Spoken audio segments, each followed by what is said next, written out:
Hello दोस्तों, मैं सुभय कुमार।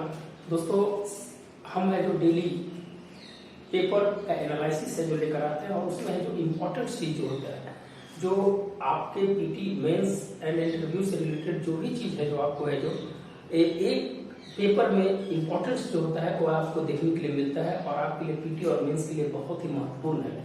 तो निश्चित रूप से जो सेशन है आपके लिए है जो बहुत ही सकारात्मक होने वाला है, रचनात्मक होने वाला है। तो आप है जो जरूर है जो लास्ट तक है जो इसे देखते रहें। दोस्तों, वीडियो जो हमने बनाया करीब करीब बहुत सारा वीडियो है जो पीटी मेंस का है जो डाला हुआ है, आप है जो जरूर उसको देखिए। और दोस्तों, अभी चैनल को आप लोग का सपोर्ट चाहिए, आप लोग जो निश्चित रूप से लाइक एंड सब्सक्राइब जरूर करें, वही मेरा मानक होता है। दोस्तों, इसी बीच आज 30 तारीख का जो इम्पोर्टेंस जो है जो हम बात करेंगे आपसे, उसमें जो दोस्तों सबसे पहले बात करेंगे कि जो स्टार्टअप की सफलता। आज का जो फर्स्ट टॉपिक है दोस्तों, पहला है स्टार्टअप की सफलता। स्टार्टअप की सफलता क्या है दोस्तों? स्टार्टअप की सफलता है जो फर्स्ट टॉपिक है, जो प्रधानमंत्री जी के द्वारा भी है जो इसे है जो बताया गया है। उन्होंने अपनी जो मन की बात जो की है 89 मन की जो बात की है, 89वीं जो अपनी मन की बात में है जो स्टार्टअप की सफलता की कहानी है जो बताई है दोस्तों। और निश्चित रूप से है जो अर्थव्यवस्था और नवाचार को बढ़ाने के लिए क्या प्लानिंग होना चाहिए आने वाला समय में, किस तरह से है जो नवाचार के माध्यम से, अपने इंटेलेक्चुअल के माध्यम से है जो स्टार्टअप कंपनी को है जो बढ़ावा देना चाहिए और सरकार इसके लिए है जो प्रतिबद्ध है। और जो बजट में भी है जो इसके लिए जो बहुत सारी है जो घोषणाएं है जो स्टार्टअप के लिए किया गया है। जैसे है जो टैक्सेस की छूट की बात की गई है, जो कंपनी है जो अभी स्टार्ट हुई है और निश्चित रूप से है जो उसकी है जो मुनाफा नहीं कमा पाई है, तो उसके लिए जो बजट में उसके लिए जो छूट की भी घोषणा है जो की गई है। दोस्तों, स्टार्टअप योजना है जो दोस्तों 2016 में जो चालू किया गया था। कभी कभी पूछ देता स्टार्टअप योजना कब है, आपको सभी तरह की चीज है जो यहाँ पर देखने को मिलेगा। दोस्तों, स्टार्टअप जो होता है क्या स्टार्टअप होता है, इसके जो 3 पार्ट्स होते हैं जो इम्पोर्टेंस होते हैं। पहला तो होता है यूनिक आइडिया, आपके पास कोई आइडिया है, यूनिक आइडिया। दूसरा है कि आप उसको प्लानिंग कैसे कीजिएगा, फिर उसका है एग्जीक्यूशन कैसे होगा उसका। यह जो 3 इसके जो पिलर है दोस्तों, unique idea, planning and execution. ये है जो दोस्तों स्टार्टअप की है जो कहानी है। और निश्चित रूप से आपके पास यूनिक आइडिया है तो आप जो स्टार्टअप खोल सकते हैं। प्लानिंग है जो आप मार्केट में किस तरह से है जो आप कंपटीटर के रूप में रहेंगे और है जो अपने बिजनेस को बढ़ाएंगे और उसको एग्जीक्यूट कैसे करेंगे। ये है जो 3 पिलर पे है जो स्टार्टअप की जो पूरी कहानी है जो टिकी रहती है। तो दोस्तों, जो प्रधानमंत्री जी के द्वारा जो कल बोला गया है कि 89 उनकी मन की बात हमेशा याद रखेगा, 89 उन्होंने मन की जो बात में है जो स्टार्टअप की सफलता की बात की है। और 100वां स्टार्टअप है जो दोस्तों ओपन नामक कंपनी है। कौन है? ओपन। ये है जो ध्यान रखिएगा, ओपन नामक कंपनी है जो 100वां स्टार्टअप है जो बन गया है। क्वेश्चन है जो पूछ सकता है कि 100वां स्टार्टअप है जो भारत का कौन सा है, तो ओपन बना है। अब दोस्तों, किन किन क्षेत्रों में है जो इन्होंने जो भारत में सबसे ज्यादा है, तो फिनटेक कंपनी, कौन सी? फिनटेक क्षेत्र, फिनटेक में, फिर है एडुटेक, फिर है बायोटेक। इस सब क्षेत्र में है जो दोस्तों है जो भारत में है जो अच्छी सफलता है जो प्राप्त की है। तो आपकी जो पीटी पॉइंट ऑफ व्यू से रहेगा तो 89 मन की बात में है जो उन्होंने 100वां है जो ओपन स्टार्टअप की बात है जो उन्होंने की है। 100वां कंपनी जो बना है वो है जो ओपन बना है और मन की बात में है जो उन्होंने बताया है। और स्टार्टअप है जो 2016 में स्टार्टअप योजना है जो चालू किया गया था। कुछ अगर इससे और रिलेटेड अगर बात करें दोस्तों, आपको अगर लिखना होगा तो आप लिख लीजिएगा, क्या है कि बहुत ही इंपॉर्टेंट है। दूसरा है कि स्टार्टअप में कुछ कंपनी की जो किस कंपनी को स्टार्टअप की जो भूमिका दिया जाता है, तो दोस्तों स्टार्टअप के मामले में भारत तीसरा स्थान है। कितना स्थान है? भारत है जो तीसरा स्थान है। दूसरा चीज है कि दोस्तों इसमें किस कंपनी को है जो हम है जो यूनिकॉर्न कंपनी कहते हैं, यूनिकॉर्न। दूसरा है दोस्तों डेकाकॉर्न और तीसरा है दोस्तों हेट्राकॉर्न। पहला यूनिकॉर्न, दूसरा डेकाकॉर्न और हेट्राकॉर्न। ये है जो कैटेगराइज किया गया है इसमें। तो यूनिकॉर्न वह कंपनी है जिसका $1 अरब है, जिसकी है जो वैल्यू है जो $1 अरब हो गई है। डेकाकॉर्न उसको कहेंगे कि जिसकी वैल्यू है जो $10 अरब हो गई है। और हेट्राकॉर्न उसे कहते हैं उसे $100 अरब है जो उसकी है जो वैल्यू हो गई है। तो ये है जो आपको पीटी पॉइंट ऑफ व्यू से और मेन पॉइंट ऑफ व्यू से बहुत ही इंपॉर्टेंट है। आप इसको देखने का है प्रयास कीजिएगा। तो दोस्तों अगर इस मूल्य में अगर बात करें दोस्तों तो 7500 से 8000 करोड़ रुपया की जो कंपनी है वो है जो यूनिकॉर्न में आती है, उसी अनुसार से जो दोस्तों जो इस तरह से जो आगे बढ़ेगा। तो निश्चित रूप से जो स्टार्टअप की जो कहानी है दोस्तों उसके जो इम्पोर्टेंस पार्ट है उसको हमें जो बताने का है जो प्रयास किए और किस प्रकार से है जो भारत है जो इस स्टार्टअप क्षेत्र में है जो आगे बढ़ रहा है। कभी कभी पूछ देता है कि इस साल है जो कितनी कंपनियां है जो स्टार्टअप में है जो 2022 में अभी तक 14 कंपनी है जो दोस्तों यूनिकॉर्न कंपनी है जो स्टार्टअप कंपनी है जो यूनिकॉर्न में बदल गई है। यूनिकॉर्न का मतलब $1 अरब की है जो इसकी पूंजी है जो हो गई है, उसको है जो यूनिकॉर्न कंपनी कहेंगे। तो बहुत ही इंपॉर्टेंट था दोस्तों जो आपको हम बताने का प्रयास किए। दूसरा चीज की उन्होंने मन की बात में उन्होंने जो बोला है कि हमें सॉफ्ट पॉलिसी, जो सॉफ्ट पावर की जो पॉलिसी है, जो सॉफ्ट पावर की जो पॉलिसी है, सॉफ्ट पावर की पॉलिसी हमने कल भी चर्चा किया था। एक्टिस्ट पॉलिसी और लुकिस्ट पॉलिसी में हमने चर्चा किया था कि अपनी सांस्कृतिक मूल्यों को बढ़ाने के लिए हमने महाभारत, रामायण और जैसे वेदों में है जिस प्रकार से हमारी सांस्कृतिक कल्चर रही है उससे कैसे है जो किसी दूसरे देश के साथ है जो हमें जो प्रोग्रेशंस करें और उसके साथ है जो अपनी संस्कृति को बढ़ावा दे ताकि जो उससे निवेश आ सके और भारत एक सक्षम, आत्मनिर्भर, समर्थ और संघर्षशील राष्ट्र के रूप में है जो उभरे। तो निश्चित रूप से दोस्तों इस वर्ड का है जरूर प्रयोग कीजिएगा। कौन कौन सा वर्ड? संघर्ष, सामर्थ, आत्मनिर्भर और संघर्ष हो गया, सामर्थ्य हो गया, आत्मनिर्भर हो गया। इस बात पे है जो आप है जो जरूर है जो एग्जाम है जो लिखने का प्रयास कीजिएगा। तो है जो निश्चित रूप से एक अच्छा है जो मार्क्स है जो आपको मिलने का जो उम्मीद है जो जताई जा सकती है। तो दोस्तों ये जो स्टार्टअप कंपनी के बारे में था उसके बारे में है जो चर्चा करती है। फिर है दोस्तों अगर हम दूसरी बात करें दोस्तों जो पंजाब में कल पंजाब कल चर्चा में था दोस्तों। पंजाब पंच नदियों का समूह को पंजाब कहा जाता है दोस्तों। पंच नदियों का समूह को पंजाब कहा जाता है। पंजाब का चर्चा में था दोस्तों कि जानते हैं कि वहाँ एक सिंगर थे, उनकी है जो मौत हो गई है, जो मूसे वाला उनका नाम था, उनकी मौत हो गई है। और इसके पीछे हमें उससे रिलेटेड नहीं है, हमें जो पंजाब के बारे में जानना हो सकता है कि पंजाब से कहीं कोई क्वेश्चन है जो आपको पूछ दिया जाए। तो पंजाब के अभी मुख्यमंत्री कौन है? भगवंत मान है। भगवंत मान है। वहाँ के राज्यपाल अभी कौन है? तो बनवारी लाल पुरोहित है। बनवारी लाल पुरोहित है।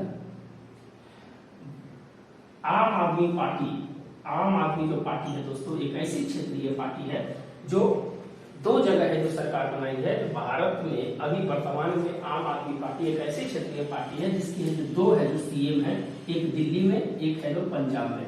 ये है जो क्वेश्चन है जो पूछ सकता है, इसीलिए इस चीज को हमें जो रखने का प्रयास किया है ना। पंजाब में अगर हम दोस्तों बात करें कि लोकसभा राज्यसभा की जो पंजाब में है जो विधानसभा के चुनाव हुए हैं तो उससे भी क्वेश्चन पूछ सकते हैं। वहाँ 117 सीट है जिसमें जो 92 सीट है जो दोस्तों है जो किसने जीता है? आम आदमी पार्टी ने है जो जीता है। यह जो क्वेश्चन है जो पूछ सकता है। ये है जो एक चरणों में है जो पंजाब में चुनाव हुआ था, जो है जो 20 फरवरी को है जो चुनाव हुआ था। तो दोस्तों ये जो पंजाब के बारे में कुछ इंपॉर्टेंस था वो आपको हम बताने का प्रयास करें और बहुत ही इंपॉर्टेंस है जो आपको है जो हो जाएगा। कुछ ऐसी बातें हैं कि पंजाब की सरकार ने अभी जो कुछ वीवीआईपी लोगों को है जो सिक्योरिटी में है जो ढील दी है, जिसके कारण है जो वहाँ की सरकार पर भी जो सवाल है जो उठने लगे हैं। तो निश्चित रूप से है जो दोस्तों है जो क्राइम रिकॉर्ड एनसीआरबी का जो रिकॉर्ड्स है उस रिकॉर्ड्स के अनुसार है जो पंजाब तो 6ठा या 7वां पिछले साल 6 पे था, अभी है जो रिपोर्ट आना बाकी है उसके अनुसार पंजाब 6ठा या 7वां स्थान पे है जो एनसीआरबी का रिकॉर्ड। एनसीआरबी की स्थापना हुई थी दोस्तों 1953 में जो एनसीआरबी की जो स्थापना हुई थी, नेशनल क्राइम रिकॉर्ड ब्यूरो। तो कुछ इस तरह से दोस्तों है जो पंजाब के बारे में था। आगे बढ़ते हैं दोस्तों। जो इम्पोर्टेंट चीज जो होंगे वो है जो आपके काम लाइक होंगे और इस चैनल को जरूर है जो दोस्तों जो नए हैं निश्चित रूप से जो लाइक एंड सब्सक्राइब जरूर करें। बहुत ही इंपॉर्टेंट है आपके लिए, बहुत ही महत्वपूर्ण है जो ये है जो कर्नाटक हाईकोर्ट ने है जो दोस्तों एक निर्देश दिया है कि 90 दिनों में है जो निपटाए जाएंगे नेताओं के खिलाफ गंभीर अपराध के मुकदमे। दोस्तों है जो कर्नाटक हाईकोर्ट ने है जो कर्नाटक हाईकोर्ट ने एक आदेश दिया है कि जो नेता हैं जो उनके आपराधिक मामले जो दर्ज हुए हैं उनके ऊपर है जो 90 दिन के अंदर में है जो उनकी है जो सुनवाई और सजा जो भी होगी उसको है जो देने का है जो प्रयास किएगा। तो कर्नाटक हाईकोर्ट का है जो स्वच्छ, पारदर्शी एवं गतिशील लोकतंत्र के लिए है जो दोस्तों निश्चित रूप से है जो ये है जो निर्वाचन में है जो इसकी बहुत बड़ी भूमिका होगी।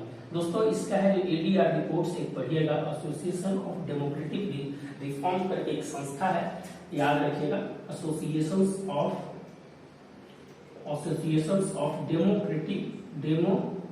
डेमोक्रेटिक रिफॉर्म एक संस्था है दोस्तों। उन्होंने बताया है कि भारत में करीब करीब 4500-4600 ऐसे हैं जो विधायक या मंत्री हैं जिनके ऊपर है जो आपराधिक मामले हैं जो दर्ज है। तो निश्चित रूप से है जो दोस्तों निर्वाचन और जो हमारे जो लोकतंत्र है उसको सशक्त बनाने के लिए ये है जो रिपोर्ट्स कहीं ना कहीं जो बहुत काम आएगा। और इसके लिए है जो सरकार को भी है जो सोचना चाहिए कि है जो अगर अपराधी अगर संसद में आते हैं, अगर उनके ऊपर अपराध की बहुत बड़ी संज्ञान अपराध है, तो निश्चित रूप से उनकी है जो भूमिका जो होगी विधेयक बनाने में वो है जो कहीं ना कहीं जो उनके फेवर में होगी। और है जो इससे है जो कहीं ना कहीं जो लोकतंत्र की जो बुनियादी चीजें हैं वो है जो कहीं ना कहीं नकारात्मक है जो होते दिखाई पड़ती है। तो निश्चित रूप से जो कर्नाटक हाईकोर्ट का जो फैसला है वो है जो बहुत ही सराहनीय है और है जो रचनात्मक कदम के रूप में इसे देखा जा सकता है। ये जो मेंस पॉइंट ऑफ व्यू से बहुत है, एडीआर रिपोर्ट से जो लिख दीजिएगा, उसमें और बहुत सारी चीजें हैं वो है जो हम बताने का प्रयास करेंगे। अभी है जो ओवरव्यू दे रहे हैं, पेपर से इंपॉर्टेंस क्या क्या होगा वो है जो आपको ओवरव्यू दे रहे हैं। आगे अगर बढ़ते हैं दोस्तों कि नेपाल में क्या हुआ है कि विमान दुर्घटना हुआ है दोस्तों नेपाल में, ध्यान रखिएगा। नेपाल में कल है जो विमान दुर्घटना हुआ है और वह विमान जो था तारा एयरलाइंस का था, तारा एयरलाइंस का था और है जो 43 साल पुराना है जो 43 साल पुराना है जो एयरलाइंस था दोस्तों। और इसमें है जो कुल है जो 22 लोग सवार थे और है जो कल है जो क्रैश कर गया है दोस्तों। निश्चित रूप से है जो अभी दिन पे दिन है जो हर साल है जो आपको देखने की मिलती है कि है जो एयरलाइंस है जो क्रैश हो रही है। तो इसके लिए है जो एक है जो विमानन कंपनी जो है, अंतर्राष्ट्रीय विमानन जो संगठन है, उसके लिए एक है जो गाइडलाइंस आना चाहिए कि किस प्रकार से यात्रियों की सुरक्षा के लिए है जो सजग रहे। और इसके लिए है गाइडलाइंस जारी किया जाए कि कितना साल पुराना अभी है जो स्क्रैप पॉलिसी आया है, जानते हैं कि भाई 15 और 20 साल पुराना अगर है जो मोटर कार है उसको जो है जो हटा दिया जाएगा। तो इसमें भी है जो इस प्रकार की है जो कुछ है जो रूल्स एंड रेगुलेशंस है जो इसमें आना चाहिए ताकि जो यात्रियों की सुरक्षा है जो किया जाए। नेपाल की बात किया जाए दोस्तों तो 2008 में जो दोस्तों यहाँ पर है जो संविधान लागू हुआ था, लोकतंत्र की बहाली की गई थी यहाँ पर 2008 में। और नेपाल में जो अभी एक मानक की उपाधि प्रभुराम शर्मा जो वहाँ के मानक जनरल है, जो जनरल है सेना के, उनको है जो भारत की उपाधि दी गई है प्रभुराम शर्मा को। कुछ इंपॉर्टेंस है वहाँ अभी हाल फिलहाल में दोस्तों है जो वहाँ के जो सुप्रीम कोर्ट के जो चीफ जस्टिस थे वो है जो उनके ऊपर महाभियोग है जो चलाया गया है। तो ध्यान रखिएगा, शमशेर राणा का नाम है उनका, शमशेर राणा का नाम है वो उनके ऊपर है जो। और दूसरे है जो वहाँ के चीफ जस्टिस है कि 2008 में जब है जो संविधान लागू हुआ था उसके दूसरे ऐसे चीफ जस्टिस है जिनके ऊपर है जो महाभियोग है जो ला गया, ये है जो अभी वर्तमान में लागू किया गया। और वहाँ का नियम है कि संसद का अगर 25% अगर है जो सपोर्ट कर देता है तो है जो महाभियोग है जो लग जाता है। आप जानते हैं भारत में जो महाभियोग की प्रक्रिया है बहुत जटिल प्रक्रिया है दोस्तों। लोकसभा राज्यसभा से उसको 3 चरणों में पारित किया जाता है, तब है जो महाभियोग है जो लगता है। तो निश्चित रूप से दोस्तों नेपाल के साथ है जो हमारा रोटी और बेटी का रिश्ता है। और हाल फिलहाल में जो वहाँ के जो प्रधानमंत्री है शेर बहादुर देउवा जो 5वीं बार वहाँ के जो पीएम बने हैं वो है जो उनकी भारत यात्रा हुई थी। तो और नेपाल से एक चीज और बता दें कि यूपीआई अपनाने वाला है जो प्रथम देश है जो दोस्तों है जो नेपाल बन गया है। यूपीआई अपनाने वाला प्रथम देश है जो नेपाल बन गया है। तो कुछ इंपॉर्टेंस जो है वर्तमान समय में। फिर अगर और नेपाल से बात करें तो जो कुछ परियोजनाएं थे जो कोसी नदी पर बनाया जाए था उसके पुनरुद्धार के लिए एक बैठक भी है जो हाल फिलहाल में हुई थी, उसके बारे में भी हम जब बात करेंगे। तो निश्चित रूप से दोस्तों है जो बहुत ही इंपॉर्टेंट है। कुछ दिन पहले है जो नेपाल से और भारत के बीच में डिस्प्यूट हुआ था, काला पानी विवाद, आप जानते हैं काला पानी विवाद जो हुआ था वो है जो बहुत ही इंपॉर्टेंट है। नेपाल की जो अगर सबसे बड़ी नदी की अगर बात करें दोस्तों तो करियाली नदी है जो वहाँ की सबसे बड़ी नदी है। और कुछ और इम्पोर्टेंट बात करें तो भारत के साथ है जो इनका है जो 1700 किलोमीटर का जो है बाउंड्री लगता है और बिहार के साथ 751 किलोमीटर के आसपास है जो इनकी बाउंड्री है जो लगती है। तो नेपाल और बिहार भारत को हमें जो ऐड करने का प्रयास किए, निश्चित रूप से आपके लिए बहुत ही इंपॉर्टेंट वीडियो होगा दोस्तों।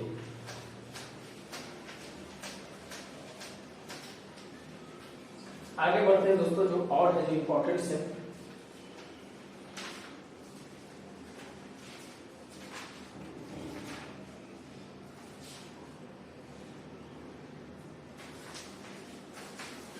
आगे अगर हम बात करें दोस्तों तो एक इम्पोर्टेंट चीज है जो सरकार के जो बात की गई है उसमें है जो स्वास्थ्य क्षेत्र है, जो स्वास्थ्य क्षेत्र के बारे में बोला गया है कि वैश्विक स्रोत है जो बनेगा भारत।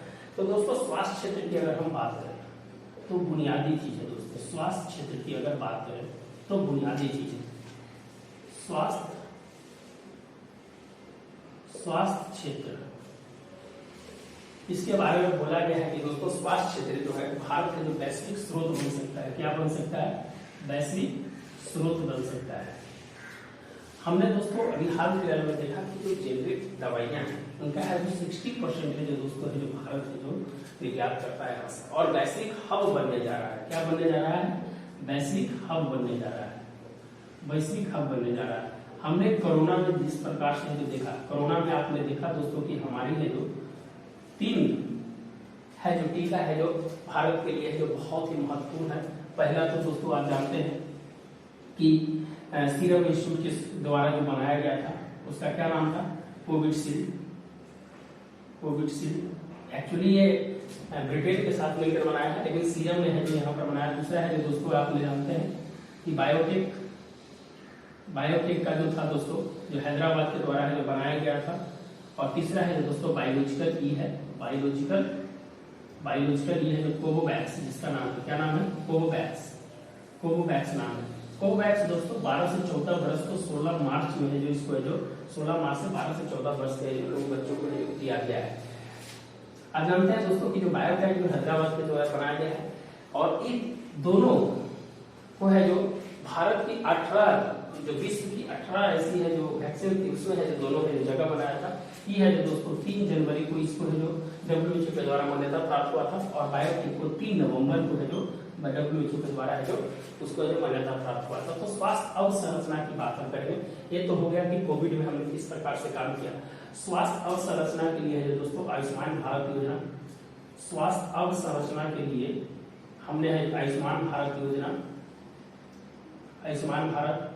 फिर है जो दोस्तों डिजिटल, एक ही मंच पे बीमा के क्षेत्र, डॉक्टर की और मरीज की तीनों को है जो एक बार में इंफ्रास्ट्रक्चर है जो हमने हेल्थ इंफ्रास्ट्रक्चर है जो लखनऊ से हमने स्टार्ट किया था। राष्ट्रीय स्वास्थ्य अवसंरचना जो एक योजना थी जो है जो पिछले साल है दोस्तों 27 सितंबर 2021 को चालू किया गया था, लखनऊ वाराणसी से चालू किया गया था। तो उसमें है जो दोस्तों है जो यूनिक हेल्थ आईडी है जो जारी किया जाएगा। तो हमने स्वास्थ्य के क्षेत्र में भी है जो बहुत काम किया दोस्तों। बहुत सारे ऐप है जो हमने बनाया है, कोव है, अभी कोविन जो ऐप था जिसके माध्यम से जो कोरोना में जो काम किया गया, संजीवन ऐप है, बहुत सारे ऐप है जो हमने जो इसको जो विज्ञान और तकनीक के माध्यम से जो हमने जो जोड़ने का प्रयास किया है। तो भारत की एक नई भूमिका है, भारत एक उभरता हुआ है इस क्षेत्र में है जो काम कर रहा है। कुछ रिपोर्ट्स हैं जो नकारात्मक रिपोर्ट्स हैं, जैसे मान लीजिए कि एक आया था कि भारत में उपलब्ध डॉक्टरों की संख्या, नर्सों की संख्या में बहुत भारी गिरावट है। निश्चित रूप से दोस्तों है जो 10,000 के डॉक्टर्स हैं, तो ये एक समस्या है कि धीरे धीरे है जिसको दूर किया जा सकता है। एक बेडों की संख्या का रिपोर्ट आया था जिसमें बिहार में 6 बेड, अगर बात किया जाए तो 1 लाख पे जो 1 लाख में 1,000 पर था, 1,000 पर 6 बेड था जो बिहार में था दोस्तों। फिर है जो अगर औसत बताया जाए तो 22 बेड था और सबसे ज्यादा है दोस्तों 222 का जो पुडुचेरी में था। तो निश्चित रूप से ये सब चीज रिपोर्ट्स में जो आप लिखिएगा तो ये सब चीज को जानने का प्रयास कीजिएगा। National family health survey report, national family health survey reports 2015-16 का जो रिपोर्ट है 4 साल में बनता है, 15-16 का रिपोर्ट अभी आया है दोस्तों। तो ये सब चीजें जो डालिएगा, WHO का रिपोर्ट है जिस पर डालिएगा। तो निश्चित रूप से दोस्तों ये बहुत ही इस क्षेत्र में जो काम है जो निश्चित रूप में सरकार के जो 8 साल जो पूरा हुआ उसमें भी है जो उन्होंने जो काम किया है। जैसे आप अगर बात करें तो धनुष योजना की बात करें दोस्तों कि 2017 में टीकाकरण की बात है जो हुई थी। फिर है जो गांधी फाउंडेशन जिसके द्वारा है जो भारत में जो मलेरिया, टीबी और जो भी चीज है उनको है जो सकारात्मक रूप से है जो उसमें है जो भागीदारी है जो उन्होंने निभाने की बात की थी। ICMR का एक नया रोल है जो दोस्तों जिसमें देखा जा सकता है। फिर अगर और बात करें दोस्तों की कुछ इंपॉर्टेंट चीज है जो आज के पेपर्स में हो जो इम्पोर्टेंस है उसके बारे में जो जरूर हम जो आपसे बात करने का प्रयास करेंगे।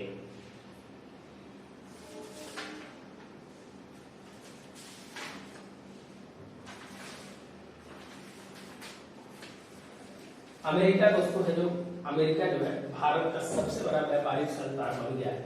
व्यापारिक साझेदार 3 देश हैं दोस्तों। पहला हो गया अमेरिका, दूसरा हो गया चीन और तीसरा हो गया यूएई। पूछ देगा दोस्तों कि व्यापारिक साझेदार।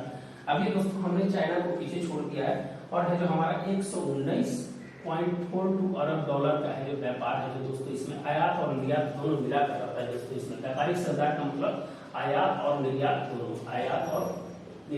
दोनों इसमें होते हैं, ध्यान रखिएगा। अगर चीन के बारे में बात करें दोस्तों तो 115.42 अरब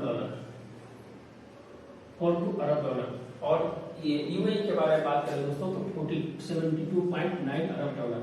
ये जो क्वेश्चन पूछ देता है कि व्यापारिक साझेदार अभी है जो चेंज हुआ है तो निश्चित रूप से जो पूछ सकता है दोस्तों। इसका आयात और निर्यात में बात करें दोस्तों तो हम है जो 96 अरब डॉलर है जो आयात करते हैं अभी वर्तमान कोर्स में, और है जो दोस्तों है जो हम है जो निर्यात करते हैं 21.25 डॉलर। चाइना से जो कभी क्वेश्चन जो पूछ सकता है, इसीलिए जो इसको जो ध्यान रखिएगा। तो अमेरिका हमारा है सबसे बड़ा व्यापारिक साझेदार से जो बन गया है। तो ये एक इम्पोर्टेंट पार्ट था। आप जो इसको कहीं भी है जो पुट कर सकते हैं मेंस में या पीटी में तो है पूछ ही सकता है, लेकिन पीटी मेंस में है तो कहीं भी इसको है जो पुट कर सकते हैं दोस्तों। दुनिया वित्त वर्ष 2021-22 में है जो दोस्तों मुनाफा कमाने वाली कंपनी 2021-22 में मुनाफा कमाने वाली कंपनी मैंने लाभ कमाने वाली कंपनी में कौन कौन है आप है जो देखिए। मुनाफा कमाने वाली कंपनी में 2021-22 में अगर हम बात करें दोस्तों तो रिलायंस है जो सबसे ज्यादा है। उसके बाद ओएनजीसी आ गया है। कौन आ गया है? रिलायंस फर्स्ट पे है और दूसरा है जो ओएनजीसी है और तीसरा है जो टाटा स्टील है दोस्तों। टाटा स्टील है तो ये जो दोस्तों है जो पूछ सकता है कि ये है जो कितना है 60.705 करोड़ शुद्ध लाभ। ओएनजीसी है दोस्तों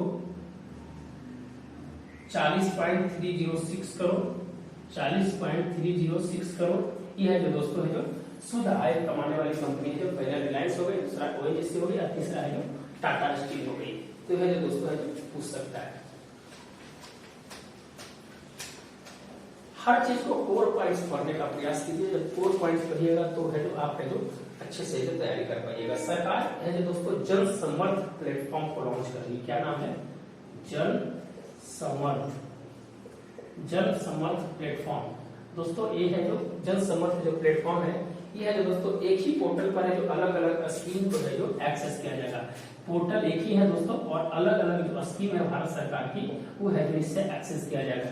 जितने भी योजनाएं हैं वो है जो जन समर्थ पोर्टल पर है जो आपको मिलेगा। जो जन से रिलेटेड है, क्या है जो जन से रिलेटेड है वो है जो आपको है जो जन समर्थ पोर्टल याद रखिएगा, बहुत इंपॉर्टेंट है दोस्तों।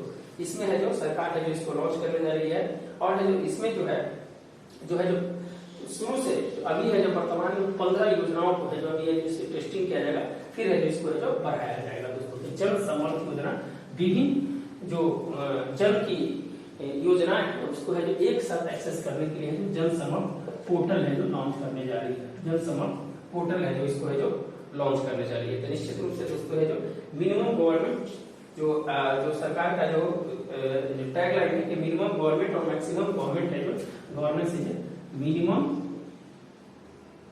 गवर्नमेंट और मैक्सिमम गवर्नेंस। तो सरकार का हस्तक्षेप कम रहेगा और गवर्नेंस है जो ज्यादा मिलेगा। इसी पर है जो बिहार सरकार में जो काम करती है दोस्तों, समझ गए। Minimum government and maximum governance ये है जो बहुत ही इंपॉर्टेंट है।